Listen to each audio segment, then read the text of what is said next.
wooden fragment sits under the microscope, its cellular structure magnified 1,000 times. The scientist's hand trembles slightly as she adjusts the focus, bringing the wood's anatomy into sharp relief. Cell walls thick and distinctly patterned. Growth rings, wider than anything Greenland could produce. The unmistakable signature of hemlock, a species that hasn't grown in northern Europe for thousands of years. She leans back from the microscope, her breath catching. This piece of wood, excavated from a Norse farmstead in Greenland, didn't drift here on ocean currents. Someone cut it. Someone carried it across 400 miles of open ocean. Someone brought North American timber to Greenland, not once, but repeatedly, for centuries. The implications rewrite everything we thought we knew about Viking exploration. For this small fragment of wood proves something historians have long doubted. The Vikings didn't just stumble upon North America and leave. They kept coming back. The story of Vikings in North America doesn't begin in the New World. It begins in the frozen fjords of Greenland at the far western edge of the known European world in the year 985 AD. This was the age of Viking expansion, when Norse seafarers pushed beyond the familiar shores of Scandinavia, establishing settlements first in the Faroe Islands, then Iceland, and finally Greenland itself. But to understand why Vikings ended up in Greenland at all, we need to go back further, to Norway in the late 10th century. The Norse world was entering a period of consolidation. Harald Fairhair was unifying Norway under his rule, bringing independent chieftains under royal authority. For many Norse families, this meant a choice: submit to central authority or leave. Thousands chose to leave. Iceland, discovered and settled starting in the 870s, became a refuge for these independent-minded Norse families. By the mid-10th century, Iceland hosted a thriving Norse population, farming in valleys, raising livestock, maintaining their traditional ways without royal oversight. It was a society of free farmers, each household managing its own affairs, gathering periodically at the Althing to resolve disputes and make collective decisions. Erik the Red stands at the center of the westward push to Greenland. Born around 950 AD in Rogaland, Norway, Erik was the son of Thorvald Asvaldsson. His father had been exiled from Norway for committing manslaughter, forcing the family to flee westward. Young Erik, around 10 years old at the time, left Norway with his father and settled in the Hornstrandir region of northwestern Iceland. Iceland was already well settled by the time Erik's family arrived. The best farmland had been claimed decades earlier. The family ended up with marginal land in a harsh region, but it was better than nothing. Erik grew to manhood there, his personality shaped by Iceland's unforgiving environment and the violent circumstances that had twice uprooted his family. Erik married a woman named Thjodhild Jorunnsdottir and established his own farm. He had inherited his father's volatile temperament, and violence would define his adult life just as it had defined his childhood. Around 980 AD, Erik's thralls, servants or slaves, accidentally caused a landslide that destroyed part of a neighbor's property. The neighbor, outraged, killed Erik's thralls in retaliation. Erik's response was swift and brutal. He killed the neighbor, a man named Eyjolf the Foul, and another man named Hafren the Dueler, who had become involved in the dispute. The families of the dead men sought legal prosecution. The local assembly met and pronounced judgment. Erik was banished from Haukadar for 3 years for manslaughter.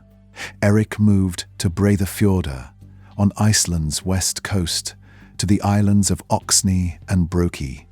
Before leaving his previous home, he asked a man named Thorgest to safeguard his setstokka, valuable ornamental wooden pillars that his father had brought from Norway. These decorated beams held both monetary and mystical significance in Norse culture, believed to possess spiritual power and serving as important family heirlooms. When Erik finished building his new home and returned to retrieve his pillars, Thorgest refused to give them back. Erik responded by going to Breidabolstad and taking the pillars by force. This precipitated another violent confrontation. Thorgest's sons became involved, and in the fighting that followed, both were killed. Once again, Erik faced trial. Once again, he was found guilty of manslaughter. This time, the sentence was 3 years' exile from all of Iceland. Erik had nowhere to go. Norway was closed to him due to his father's earlier exile. He couldn't remain in Iceland. But exile, for a man like Erik, became opportunity. Nearly 100 years earlier, around 900 AD, a Norwegian sailor named Gunnbjørn Ulfsson had been blown off course while sailing from Norway to Iceland. He'd sighted land farther west, islands, and possibly a mainland coast.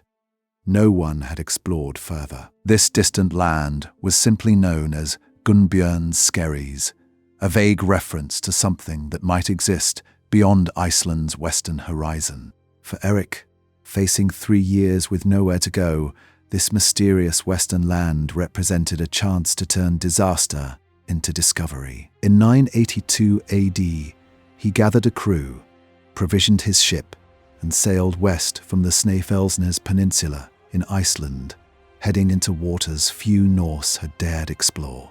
The voyage across the Denmark Strait was perilous. Nearly 300 miles of open ocean separated Iceland from Greenland, waters subject to fierce storms, massive icebergs carving from Greenland's glaciers, and unpredictable currents that could push ships dangerously off course. Erik navigated by sun position during the day, star sightings when clouds permitted, knowledge of prevailing winds, and observation of seabirds whose presence indicated proximity to land. After days of sailing, Erik's crew sighted land. The view was forbidding. Greenland's east coast presented an unbroken wall of glaciers and ice cliffs, descending directly into the ocean. No harbors, no vegetation, no possibility of landing, much less settlement. This was the inland ice sheet reaching the sea, an impenetrable frozen barrier stretching as far north and south as they could see. Erik sailed south along this icy coast, searching for any break, any inlet, any sign of habitable land. Days of sailing brought them finally to Greenland's southern tip, Cape Farewell. Rounding this point, the landscape transformed dramatically. The west coast revealed deep fjords cutting inland between mountains, valleys with grass growing in protected areas, ice-free shorelines where ships could land and camps could be established. For the next 3 years, Erik explored Greenland's western coast. He investigated 2 main regions separated by several hundred miles of coastline. The area that would become known as the Eastern Settlement, despite the name, sat on the southwest coast where the longest fjords and most extensive pastureland offered the best prospects for Norse-style farming. Farther north, around the Godhavsfjord, the western settlement occupied a smaller but still viable region for livestock and limited agriculture.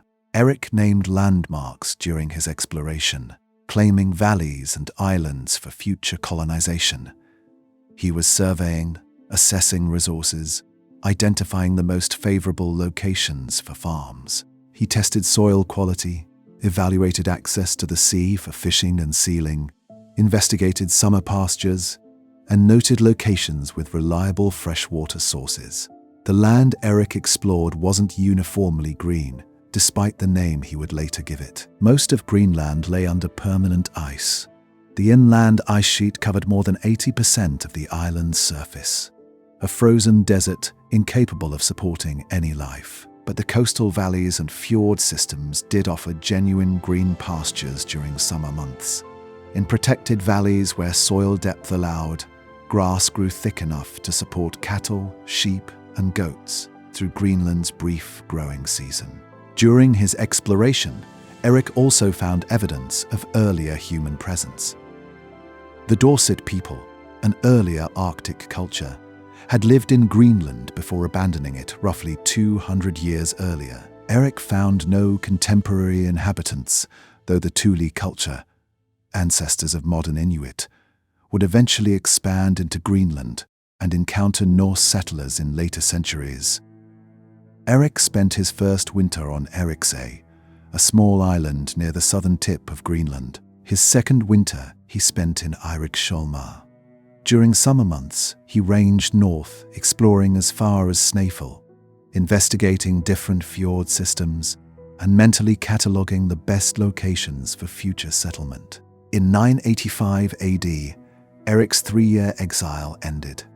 He returned to Iceland with compelling stories of a new land, offering opportunities for anyone willing to brave the crossing.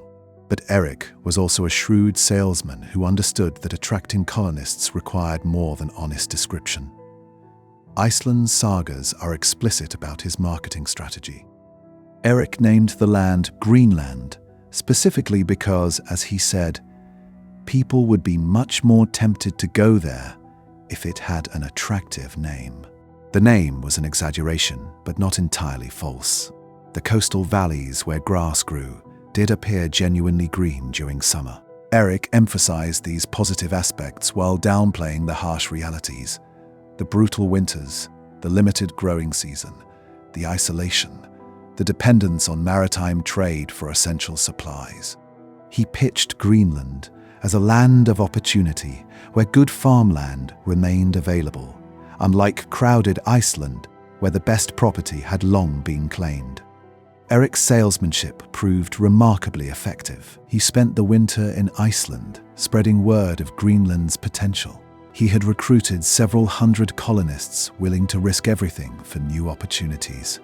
25 ships set sail from Iceland, loaded with settlers, livestock, tools, supplies, and everything necessary to establish farms in an unknown land. The crossing was catastrophic. Of the 25 ships that departed Iceland, only 14 reached Greenland. Some ships turned back when they encountered storms. Others were lost at sea, their crews drowned, their passengers dead, their supplies and livestock sunk to the ocean floor. Between 300 and 500 people survived the crossing, depending on which historical account is followed. It was a devastating loss, but those who made it established the foundations of Norse Greenland. The survivors established farms throughout the southwest coastal region. Erik himself built his home at Brattahlid, in a fjord that would be named Eriksfjord in his honor. From there, settlements spread throughout what became known as the Eastern Settlement. Other colonists pushed north to establish the Western Settlement around Godhavsfjord, near modern Nuuk. The settlements consisted of individual farmsteads scattered across the landscape rather than concentrated villages or towns. Each farm operated semi-independently, raising livestock, fishing, sealing, and growing limited crops during the brief summer. The farms communicated and traded with each other, gathered for legal assemblies, and maintained connections with Iceland and eventually Norway through periodic trading voyages. At its peak, Norse Greenland hosted perhaps 2,000 to 3,000 people, spread across hundreds of individual farms. Churches were built, including eventually a cathedral at Gardar, which became the seat of Greenland's bishop. The society maintained traditional Norse legal and social structures, with wealthy families like Erik's exercising disproportionate influence, while ordinary farmers worked their land and hoped to survive each winter. But survival in Greenland was never easy. The growing season lasted perhaps 3 months in good years. Hay had to be cut and dried for winter fodder during this narrow window. Livestock required careful management to survive the dark months when outdoor grazing became impossible. Crops like barley could be grown in favorable locations, but yields remained low compared to Iceland or Scandinavia. Hunting and fishing supplemented the Norse diet. Seals provided meat, oil, and skins. Caribou could be hunted when available. Fish from fjords and coastal waters supplied protein. But many game animals hibernated or migrated during winter, making year-round hunting difficult. The harsh conditions meant careful planning, community cooperation, and considerable luck were all necessary just to survive from one year to the next. In this challenging environment, one shortage threatened Norse survival more than any other: timber. Wood was the absolute foundation of Norse society and economy. Every essential activity required timber, and Greenland couldn't supply it. Ships were the lifeline connecting Greenland to Iceland, Norway, and the wider Norse world. These ocean-going vessels required massive amounts of high-quality timber. A single ship might consume wood from dozens of trees. The keel alone needed a straight, strong beam 50 to 70 feet long, cut from a tree of enormous size. Ribs forming the hull's shape had to be carefully selected from naturally curved wood or steamed and bent into position. Overlapping planks, each fitted with precision, created the waterproof hull. Masts, spars, oars, steering boards all demanded specific wood types with appropriate strength and flexibility. Building a Viking-age ship represented an enormous investment of labor, expertise, and raw materials. Repairs required constant replacement of damaged planks, worn oars, cracked ribs, and deteriorating components. Without regular access to quality timber, the Norse couldn't maintain their fleet. Without their fleet, they were stranded in Greenland, cut off from trade, supplies, and contact with Scandinavia. Housing presented similar challenges. Norse houses followed traditional Scandinavian designs adapted to local conditions. Timber frames supported walls and roofs made from turf. The structural framework required substantial beams, carefully fitted corner posts, and sturdy rafters. Interior furnishings, benches, beds, tables, storage chests, all needed wood. Smaller items essential for daily life: buckets, bowls, tools, looms, spindles, required varying amounts of processed timber. The Norse couldn't simply abandon their wood-dependent technologies. Their entire cultural and economic system was built around timber use. Reducing wood consumption meant abandoning core aspects of Norse identity and capability. They needed timber, not as a luxury, but as a fundamental requirement for survival in their chosen lifestyle. Yet Greenland offered almost nothing. Only dwarf birch, willow, and juniper grew on the island. These weren't trees in any meaningful sense. They were woody shrubs, twisted and gnarled by harsh winds and poor soil, sometimes forming patches across the landscape, but never exceeding a few feet in height. This vegetation might provide kindling or very small implements, but it absolutely could not supply structural timber or shipbuilding materials. The Norse had 3 potential wood sources beyond Greenland's inadequate local vegetation. Each option had significant limitations. Driftwood represented the most accessible resource. Arctic ocean currents carried timber from Siberian forests thousands of miles across the northern seas, eventually depositing it on Greenland's beaches. This driftwood could include substantial pieces of pine, spruce, and larch. Some pieces arrived weathered, but still usable for construction or crafting. The Norse gathered driftwood regularly, and archaeological evidence suggests it constituted roughly 50% or more of the wood found at Norse Greenland sites. But driftwood was fundamentally unreliable. Some years brought abundant deposits. Other years offered little. The wood arrived already weathered by months or years in seawater, sometimes so degraded it was barely usable. Large, straight timbers, suitable for ship keels or major structural beams, were exceptionally rare in driftwood deposits. European timber represented a second option. ships traveling from Iceland or Norway to Greenland could carry wood as cargo. Archaeological evidence confirms that European species, oak, beech, Scots pine, reached Greenland this way. Some arrived as finished items, like barrel staves. Some came as raw timber for construction. Some represented reused ship components incorporated into Greenland buildings when vessels were broken up. But importing timber from Europe was expensive and limited by ship capacity.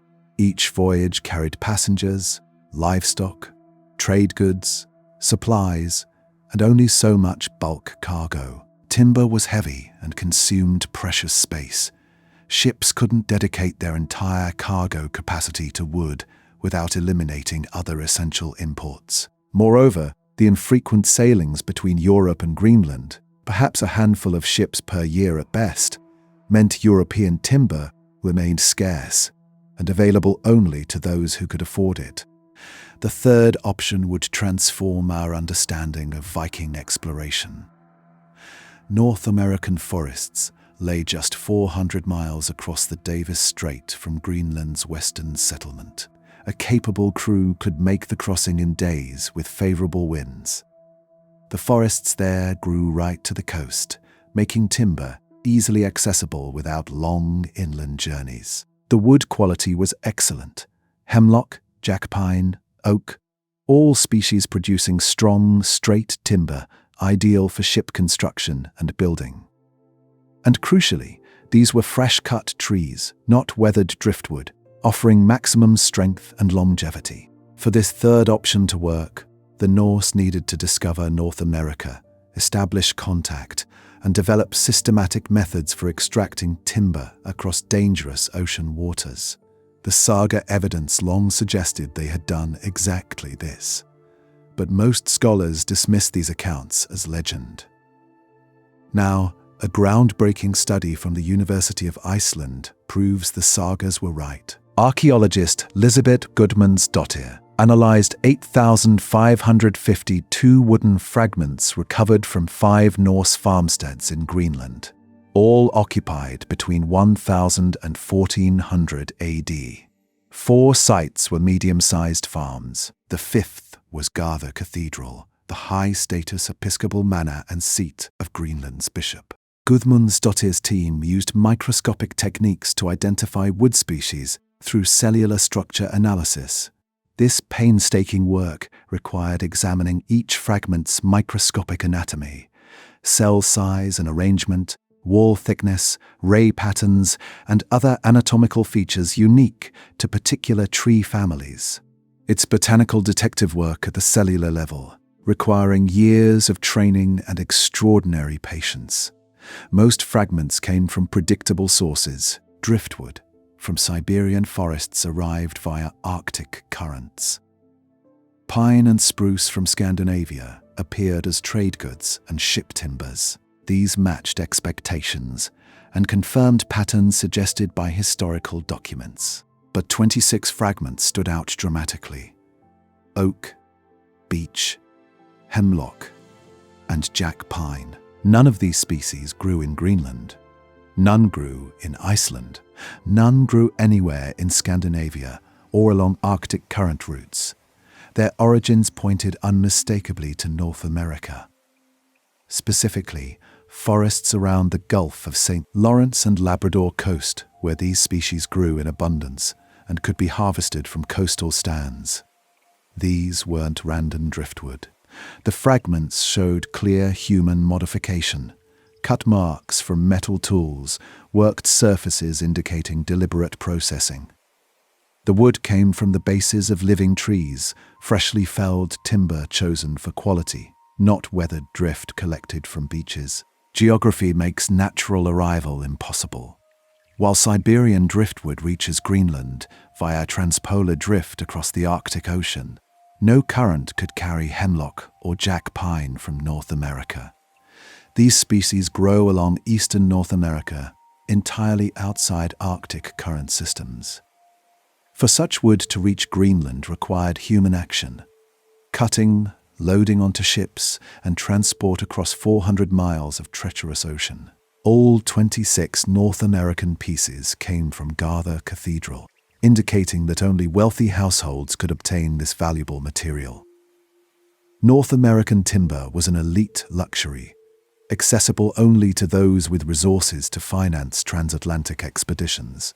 The evidence points not to desperate survival voyages, but to organized, intentional expeditions carried out over centuries by structured Norse communities with the means to mount repeated transatlantic journeys. The modern chapter of this story began in 1960. A Norwegian couple walked off a government medical boat into a tiny fishing hamlet at Newfoundland's northern tip. Helgi Ingstad was an explorer who had abandoned a legal career for adventure. Anne Stein Ingstad was an archaeologist with a master's degree from the University of Oslo. They were searching for something most scholars believed didn't exist: physical proof that Vikings had reached North America. Conventional wisdom in 1960 was firm. Columbus discovered America in 1492. Earlier Viking voyages were dismissed as legend, romantic speculation without archaeological foundation. For months, the Ingstads traveled Newfoundland's coast on a government medical boat, questioning villagers in every settlement. Did anyone know of old ruins, ancient foundations, unusual mounds? In the remote hamlet of Lens-aux-Meadows, a local fisherman named George Decker led them to overgrown mounds near the village that locals called the Old Indian Camp. The grassy ridges looked unremarkable to untrained eyes. But Anne Steen recognized something in their shape and spacing. The layout resembled Norse farmsteads she'd studied in Greenland and Iceland. The dimensions matched Viking-age construction. The orientation fit Scandinavian building traditions. They began excavating in 1961. The first structure proved disappointing. No stones, no artifacts, no clear evidence of builder's identity. But when they opened a second feature, running parallel to the first, everything changed. As they cleared soil layers, Anne found black earth, then charcoal, then stones forming a hearth. She recognized it immediately. It looked exactly like Viking-age hearths from Bretalith in Greenland.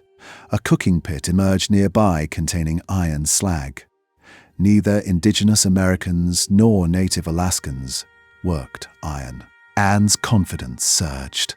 Over 7 years, from 1961 to 1968, Anne Stein Ingstad conducted systematic excavations, uncovering 8 structures that would rewrite American history. 3 dwellings, 1 forge, 4 workshops, all constructed on a narrow terrace overlooking a peat bog and small brook near Epervier Bay in the Strait of Belle Isle. The architecture was unmistakably Scandinavian.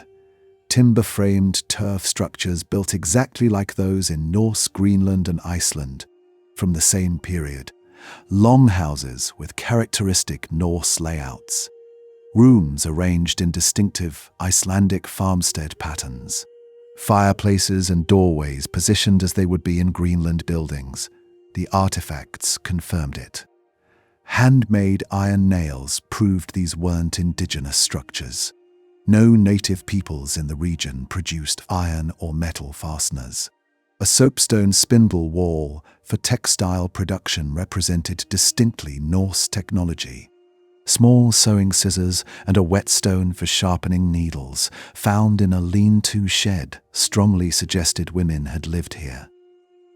This wasn't just an exploration camp, it was a settlement. A bronze ringed pin provided particularly compelling evidence. These pins were widely used in Norse Ireland. Their presence at Lens-aux-Meadows connected this North American settlement to the broader Viking world. But perhaps the most significant artifacts were the simplest: butternuts. White walnut husks found at the site couldn't grow anywhere near Lens-aux-Meadows. Butternut trees don't grow naturally north of New Brunswick, hundreds of miles south. Their presence proved that whoever lived here had traveled farther south, exploring warmer regions with different ecosystems. Evidence of iron production revealed sophisticated capabilities.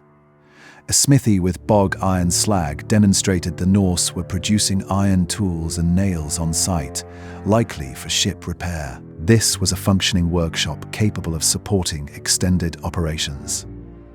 From the dwelling hall sizes, archaeologists estimate the settlement housed between 70 and 90 people. Outdoor cooking pits indicated communal meals. Storage areas suggested extended stays spanning seasons. When first studied in the 1960s and 70s, radiocarbon dating established the site, dated to approximately 1000 AD, give or take several decades. For nearly 50 years, that remained the best available dating. Then, in 2021, researchers achieved something extraordinary. They pinpointed the exact year Vikings occupied the site. The breakthrough combined archaeology and astronomy. In 1992 AD, a massive solar flare struck Earth, leaving a distinctive radiocarbon spike in tree rings worldwide. This cosmic ray event appears in trees across the globe, a perfect time marker preserved in wood. The research team identified 3 pieces of wood from Lance o Meadows, showing this 992 AD radiocarbon spike. Then they counted tree rings outward from that marker, 29 rings after the cosmic event. They found the outermost ring, bearing clear metal blade cuts. The trees had been felled exactly 29 years after 992 AD. In the year 1020 AD, Vikings were actively working at Lance o Meadows, cutting trees with metal axes, processing timber for their purposes. This date, precise to the year, makes Lance o Meadows the earliest definitively dated European settlement in North America, predating Columbus by 471 years. But Lance o Meadows represents more than a single date. It confirms what medieval Icelandic sagas had long claimed. Vikings reached North America around year 1000 and established operations here. The sagas preserve historical truth. The site's deliberate abandonment tells its own story. No valuables left behind, no hasty evacuation signs, no conflict or destruction evidence. The Norse left in orderly fashion, taking possessions with them, suggesting planned withdrawal rather than forced evacuation. But they may have returned.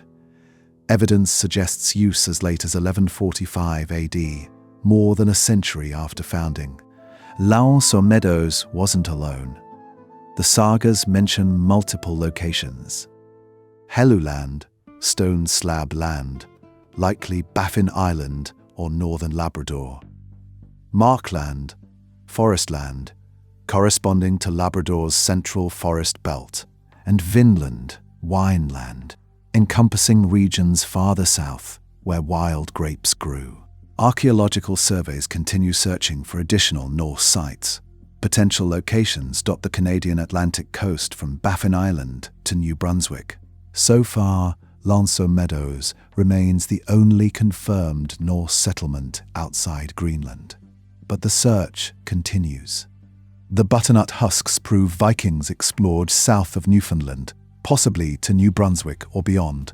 The site of Hop, mentioned in sagas as a place where wild grapes grew, likely corresponds to somewhere along the Gulf of St. Lawrence or farther south. Medieval Icelandic sagas, written in the 13th century, preserved oral traditions about westward voyages to lands rich in forests, game, and resources. For centuries, scholars dismissed these accounts as fiction. The newly analyzed Greenland wood changes everything. These sagas preserve genuine historical memories of repeated Norse journeys to North America. The saga of the Greenlanders and the saga of Erik the Red, our 2 main sources, tell remarkably similar stories, with minor variations. Both describe how Erik the Red founded Greenland settlements around 985 AD, Both recount westward voyages from Greenland to unknown lands across the Davis Strait. According to the saga of the Greenlanders, first Norse contact with North America was accidental. A merchant named Bjarni Herjolfsson, sailing from Iceland to Greenland to visit his father, got blown off course by storms and north winds. For days, fog obscured his position. When weather cleared, Bjarni found himself near an unknown forested coast. He realized this wasn't Greenland and refused to go ashore, though his crew begged to explore. Bjarni spotted land twice more, but neither location matched his father's description of Greenland, so he continued sailing until he reached his destination. Bjarni's report intrigued Leif Erikson, Erik the Red's son. Around the year 1000, Leif bought Bjarni's ship and set out to find these western lands. He assembled a crew of 35 men and sailed west from Greenland, following Bjarni's route in reverse. The first land Leif encountered was barren and glacier-covered, flat stones stretching to the horizon. He called it Helluland, stone slab land. Modern scholars believe this was probably Baffin Island or northern Labrador, both characterized by exposed bedrock and sparse vegetation. Sailing south, Leif came to a flat, forested land with white, sandy beaches. Trees grew right to the shore, a stark contrast to treeless Greenland. Leif named it Markland Forest Land. His crew went ashore and cut down trees, loading them onto the ship. Most archaeologists believe Markland corresponds to the Labrador coast, where boreal forest reaches the Atlantic. Continuing south, Leif sailed 2 more days, with a northeast wind, and came upon a third land appearing far more inviting. They explored inland, discovering a river connecting to a lake with salmon larger than any they'd seen. The climate was so mild that grass barely withered in winter. Day and night were more equal in length than in Greenland or Iceland, suggesting a location significantly south of the Arctic Circle. While exploring, Leif's crew discovered grapes growing wild, or possibly berries that could be fermented. The exact nature of these grapes remains debated. True European grapes don't grow wild in northeastern North America, but several native species produce fermentable fruit. Regardless, the Norse named this land Vinland, Wineland, recognizing it as a place of abundance far richer than harsh Greenland. Leif established a base he called Leif's Booths. The expedition spent winter there in relative comfort, gathering timber and grapes before returning to Greenland in spring with a ship loaded with valuable cargo. Leif earned the nickname the Lucky for discovering this profitable new land and for rescuing shipwrecked sailors on his return voyage.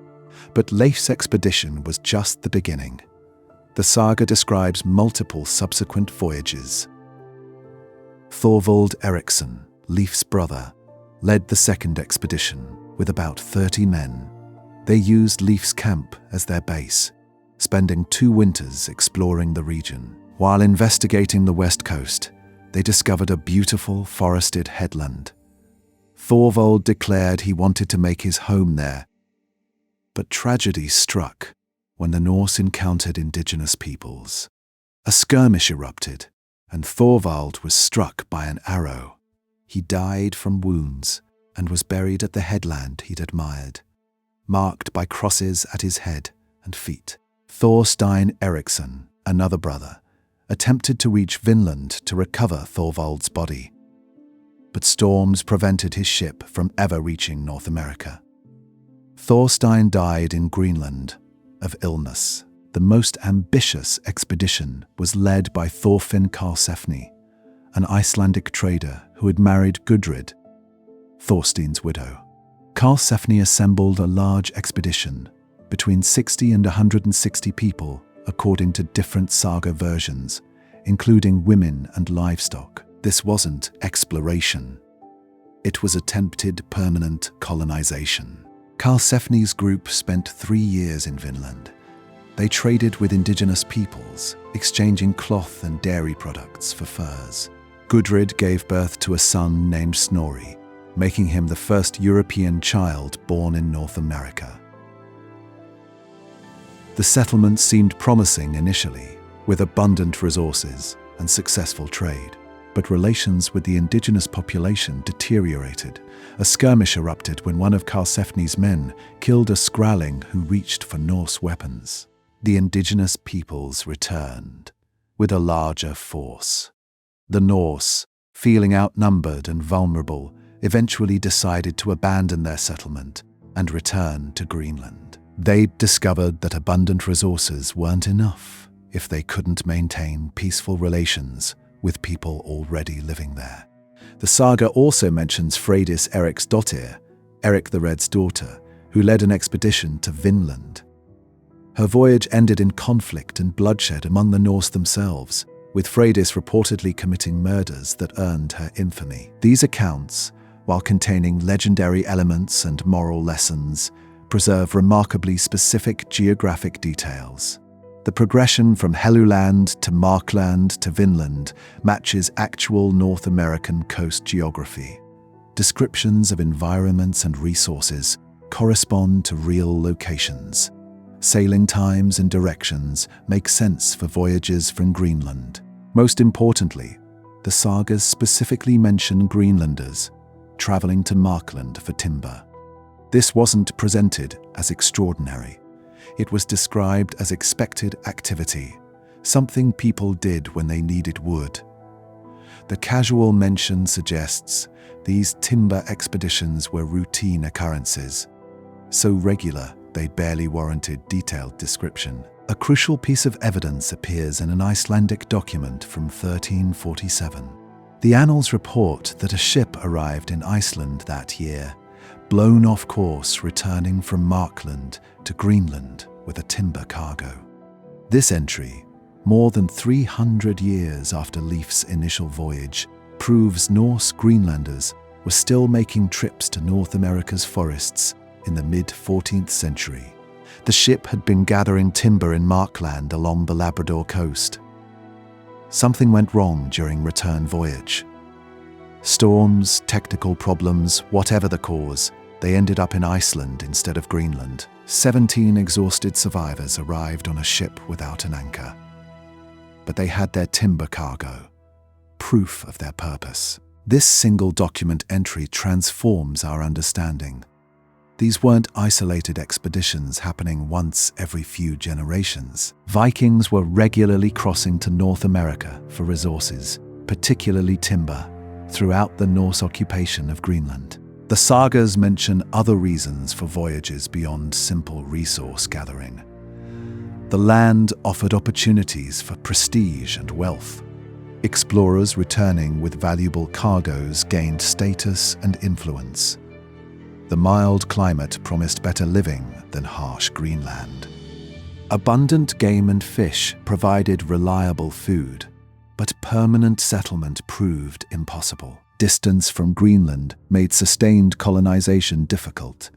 Potential conflict with indigenous populations created constant danger. The Norse were seafaring raiders and traders, not equipped for extended territorial warfare, far from bases. They couldn't maintain populations necessary to hold territory against resistance, so they adapted. Instead of permanent colonies, they established temporary bases like Lanzo Meadows.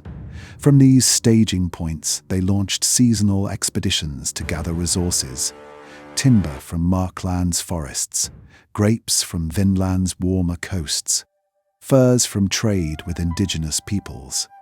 They'd arrive in summer, work through the season, then return to Greenland before winter made crossing too dangerous. This pattern of seasonal resource extraction, maintained over centuries, represents sophisticated adaptation to North American conditions. The Norse integrated North America into their world system, not through conquest or colonization, but through regular trade voyages, similar to how medieval European nations relied on overseas suppliers for strategic resources. Understanding why Vikings kept returning to North America requires understanding Greenland's environmental constraints. The Norse settlers who arrived with Erik the Red found marginally habitable land that tested human resilience to its limits. Greenland's growing season lasted perhaps 3 months in good years. Crops had to be planted, grown, and harvested in this narrow window. Hay had to be cut and dried for winter fodder. Livestock required careful management to survive dark months when outdoor grazing became impossible. The island's thin soils yielded poor agricultural returns compared to Iceland or Scandinavia. The Norse practiced pastoral farming, raising cattle, sheep, and goats on whatever grassland they could find. But Greenland's pastures were limited, concentrated in protected valleys where soil depth and summer warmth could support vegetation. Hunting and fishing supplemented their diet. The Norse hunted caribou, seals, and occasionally walrus. They fished in coastal waters and inland streams. But many game animals hibernated or migrated during winter, making reliable year-round hunting difficult. Lack of available game during winter meant careful preservation of summer catches, and strategic livestock management became matters of survival. In this context, wood became perhaps the most critical limiting factor for Norse success. Every essential activity demanded timber, and Greenland couldn't supply it. Ships were the lifeline connecting Greenland to the wider Norse world. These ocean-going vessels required massive amounts of high-quality timber. Building a single Viking-age ship might consume wood from dozens or hundreds of trees. Repairs required constant replacement of damaged components. Without regular timber access, the Norse couldn't maintain their fleet. Without their fleet, they were stranded, cut off from trade, supplies, and contact with Scandinavia. Housing presented similar challenges. Norse houses followed traditional Scandinavian designs, longhouses with timber frames supporting turf walls and roofs. The structural framework required substantial beams, carefully fitted corner posts, and sturdy rafters. Interior furnishings, benches, beds, tables, storage chests, all needed wood. Smaller items essential for daily life. Buckets, bowls, tools, spindles, looms required varying amounts of timber. The Norse couldn't simply scale back wood use. Their entire cultural and technological system was built around it. Reducing timber consumption meant abandoning core aspects of Norse identity and capability. They needed wood not as luxury, but as fundamental requirement for survival in their chosen lifestyle. The 26 pieces of North American wood found at Garthar Cathedral tell us something crucial about how this timber trade operated. All came from a single site, the highest status location in Norse Greenland. This wasn't random distribution, it was selective allocation to those who could afford it. Mounting an expedition to North America required significant resources. You needed a ship capable of crossing 400 miles of open ocean. You needed a skilled crew willing to make the dangerous journey. You needed tools for cutting and processing timber.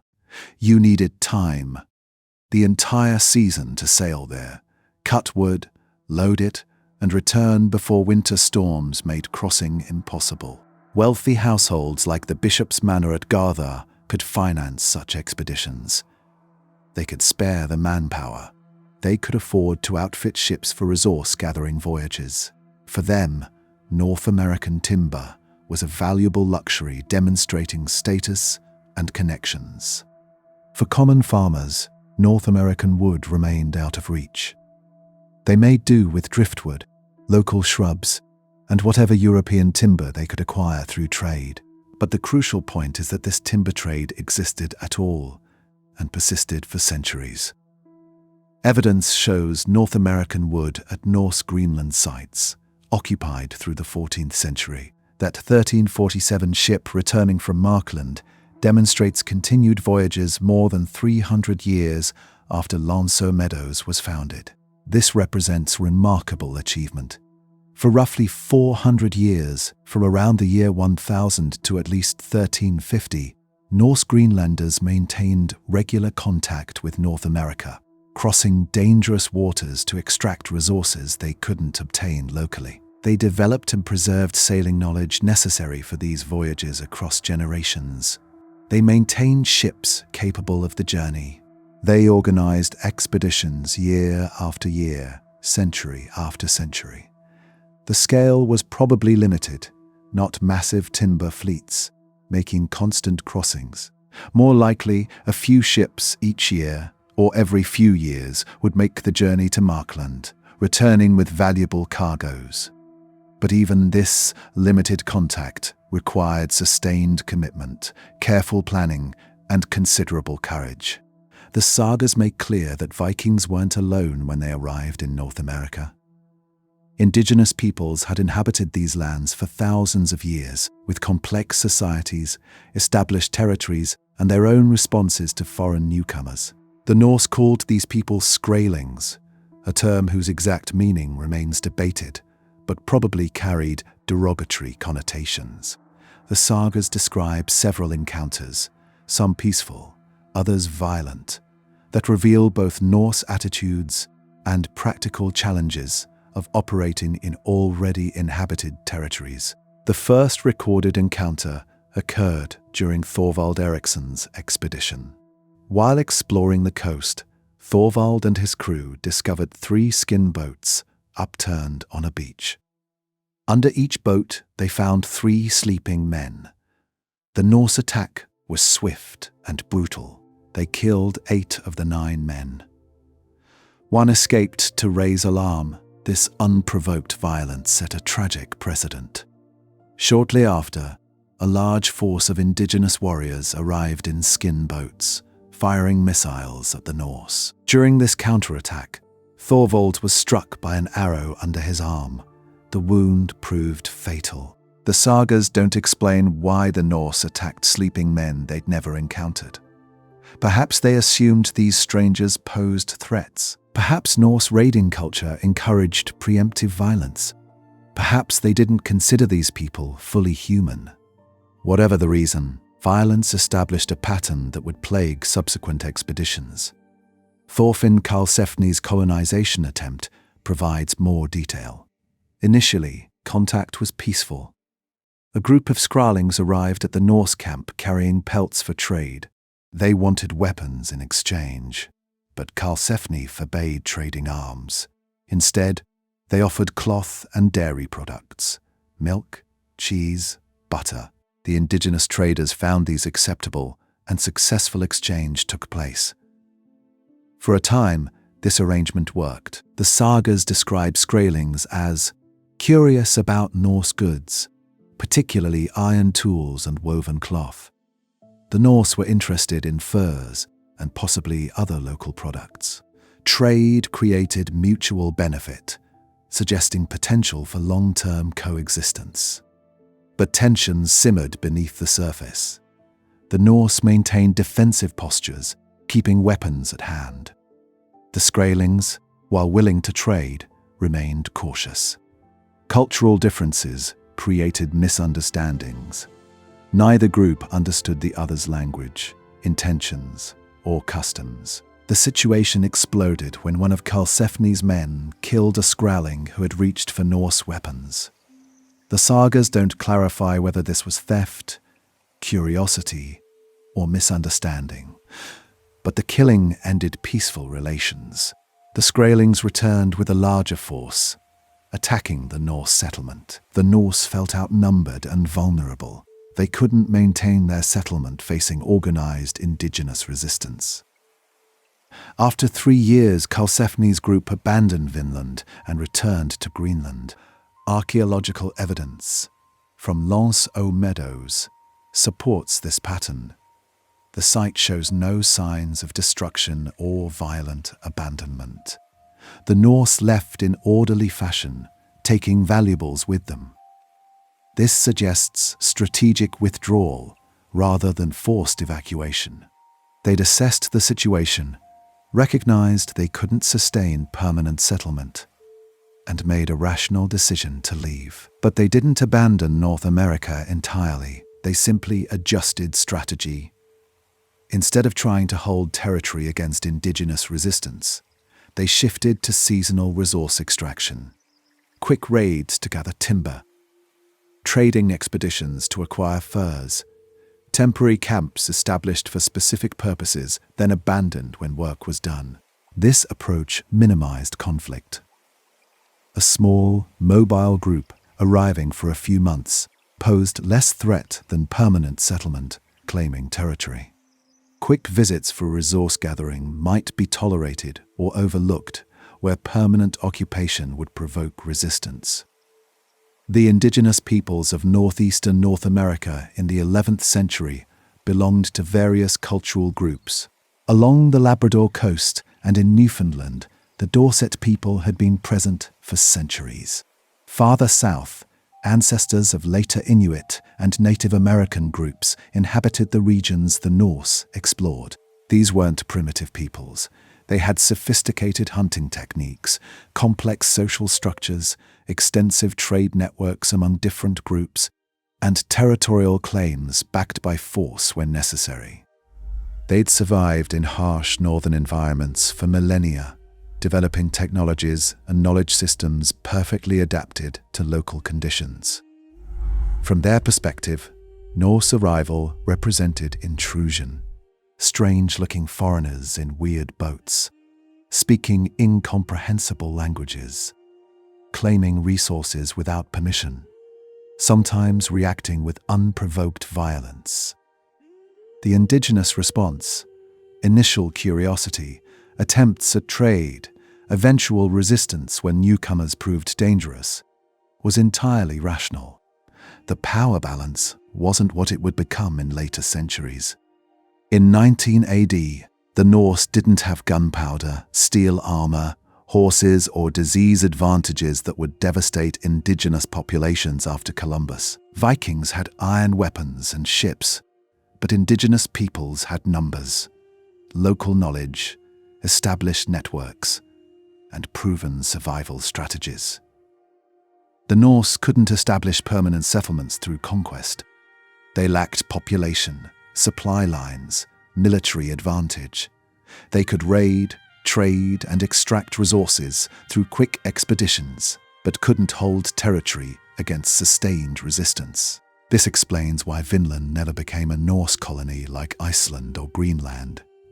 Indigenous presence made permanent settlement impossible given Norse capabilities and numbers. But it didn't prevent regular voyages for resource extraction, trading expeditions that minimized contact, or seasonal camps in relatively unpopulated areas. The story of Norse Greenland ends in mystery and silence. By the mid-15th century, all Norse settlements in Greenland had been abandoned.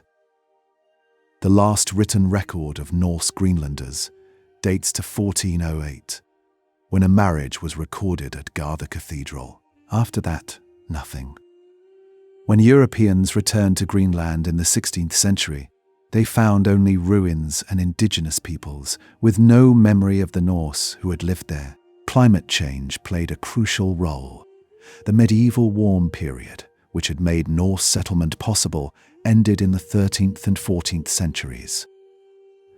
The Little Ice Age brought colder temperatures, longer winters, and shorter growing seasons.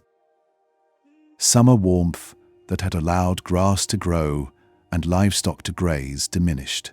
Sea ice extended farther south, making navigation more dangerous and crossing from Iceland more difficult. As temperatures dropped, already marginal agriculture became even more precarious. Hay yields declined. Winter fodder for livestock became scarce. The Norse practice of keeping large cattle herds, requiring substantial winter feeding, became unsustainable.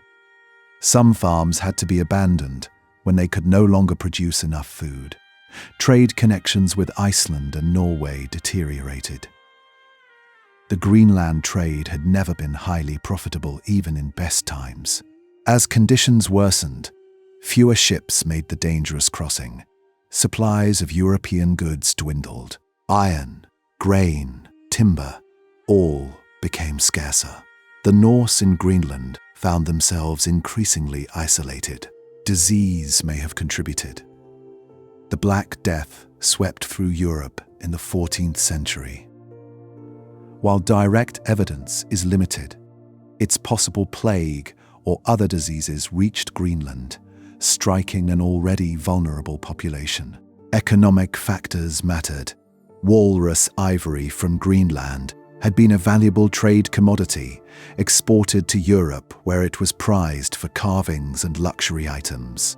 But in the 14th century, elephant ivory from Africa became more available in European markets. Demand for walrus ivory declined, removing one of Greenland's few profitable exports. Conflicts with indigenous peoples may have increased. As Norse settlements weakened and populations declined, they became more vulnerable. The Thule culture, ancestors of modern Inuit, expanded into Greenland during this period. Unlike the earlier Dorset culture, the Thule were aggressive hunters and traders who competed directly with the Norse. The Norse voyages to North America likely ceased as Greenland's population declined. Mounting expeditions to Markland required surplus labor, functional ships, and organizational capacity. As settlements struggled to survive, they couldn't spare resources for distant timber-gathering expeditions. The last documented voyage to Markland in 1347 may represent one of the final attempts. L'Anse aux Meadows had been abandoned centuries earlier, possibly as early as the late 11th century, though it may have been visited sporadically after. The base had served its purpose as staging ground for exploration and resource gathering. But permanent occupation wasn't necessary. The end came gradually. The western settlement was abandoned first, probably in the mid-14th century. Archaeological evidence shows farms left with possessions in place, suggesting people departed expecting to return, but never did. The eastern settlement lasted longer, clinging to existence until sometime in the mid-15th century. We don't know if the last Norse Greenlanders died in place or abandoned settlements to return to Iceland or Norway. No written accounts survive. No ships arrived reporting Greenland's final days. The Norse simply vanished, leaving behind ruins, artifacts, and questions. With the collapse of Norse Greenland, all European contact with North America ceased. Knowledge of Western lands faded into saga and legend. When Christopher Columbus sailed west in 1492, he was sailing into the unknown, unaware that Scandinavians had crossed the same waters 500 years before. The evidence now available allows us to reconstruct the Viking presence in North America with unprecedented detail. This wasn't a single voyage followed by retreat. It was sustained, systematic engagement with North American resources, maintained across roughly 400 years. The pattern is clear. Norse Greenlanders, facing severe timber shortages threatening their entire way of life, developed regular expeditions to North American forests. They established L'Anse aux Meadows as a base camp, a staging ground for resource extraction and ship repair. From this northern position, they launched expeditions south to richer forests and more abundant resources. The expeditions probably followed seasonal patterns. Ships would depart Greenland in early summer, after sea ice retreated enough to make crossing possible. They'd sail west across the Davis Strait, a journey of several days in favorable conditions. Upon reaching the North American coast, they'd proceed to established locations where previous expeditions had identified good timber stands. The work would proceed through summer months. Crews would cut trees, process them into transportable timber, load them onto ships. They might hunt, fish, gather other resources, grapes or berries for wine, furs through trade, bog iron for metalworking. All these activities required time, so expeditions probably spent weeks or even months on the North American coast. Before winter storms made return crossing too dangerous, ships would depart, loaded with timber and other cargo. The voyage back to Greenland might take days or weeks, depending on winds and weather. Ships that made it returned to harbors where cargoes would be unloaded, timber distributed to those who'd financed expeditions, or sold to those who needed it. Not every expedition succeeded. Ships were lost to storms. Crews encountered hostile indigenous peoples. Some years, weather prevented voyages entirely. But enough expeditions succeeded, over enough years, to maintain steady supply of North American timber to Greenland's elite households. This pattern persisted for centuries. The 1347 record of a ship returning from Markland demonstrates continued voyages more than 300 years after Leif Erikson's initial exploration. That's roughly the same span of time between Columbus's voyages and the present day. The Norse were maintaining transatlantic contact in the 11th through 14th centuries with open boats, no compasses, no accurate maps, no permanent infrastructure in North America. They navigated by sun and stars, by knowledge of currents and winds, by recognition of landmarks and seabirds. They endured Atlantic storms in vessels that would terrify modern sailors. This sustained contact reveals Norse adaptability. They recognized early that permanent colonization wasn't feasible. Indigenous resistance, limited populations, difficulties maintaining supply lines. All these factors made Vinland colonies impractical. So they adapted strategy, shifting from attempted settlement to resource extraction through temporary expeditions. This flexibility contrasts with later European colonial efforts that often persisted with failed strategies through catastrophic losses. The Norse assessed the situation, recognized what was and wasn't possible, and adjusted accordingly. The relationship between Norse Greenlanders and North America also reveals the interconnectedness of the medieval North Atlantic world. Norse society maintained extensive trade networks, spanning from Newfoundland to the Middle East. Greenland sat at the western edge of this network, but remained connected. Ships from Iceland brought news, trade goods, and occasional settlers. Norwegian merchants occasionally made the long voyage to trade for walrus ivory and other Arctic products. And Norse Greenlanders, when they needed timber, crossed to North America to gather it themselves. This was globalization in the medieval sense, not instant communication and mass trade of modernity, but regular contact and resource exchange across vast distances maintained through human courage, skill, and determination. The indigenous peoples who encountered these Norse expeditions were experiencing their own version of this story. Strange visitors arriving periodically in unusual boats, speaking incomprehensible languages, seeking resources, and occasionally trading. Some encounters were peaceful, others turned violent. Indigenous communities had to assess these visitors, decide how to respond, adapt strategies based on experience. We see this story primarily through Norse sources, the sagas, archaeological remains they left, but indigenous peoples were active participants, making their own decisions about how to engage with or resist intrusions. Their successful defense of territories prevented Norse colonization. Their trade provided goods the Norse valued. Their presence shaped every aspect of Norse activity in North America. The eventual abandonment of Norse contact with North America resulted from Greenland's collapse, not from any change in North American conditions. The timber remained available. The sailing routes still functioned. But the population base needed to mount expeditions disappeared as Norse Greenland died out. This represents one of history's great might-have-beens. If Norse Greenland had survived another century, if climate hadn't deteriorated so severely, if trade connections with Europe had remained strong, perhaps sustained contact with North America would have continued. Perhaps by the time Columbus sailed, regular traffic across the North Atlantic would already exist. with knowledge of Western lands maintained in European consciousness. But that's not what happened. Norse Greenland collapsed. Contact with North America ceased.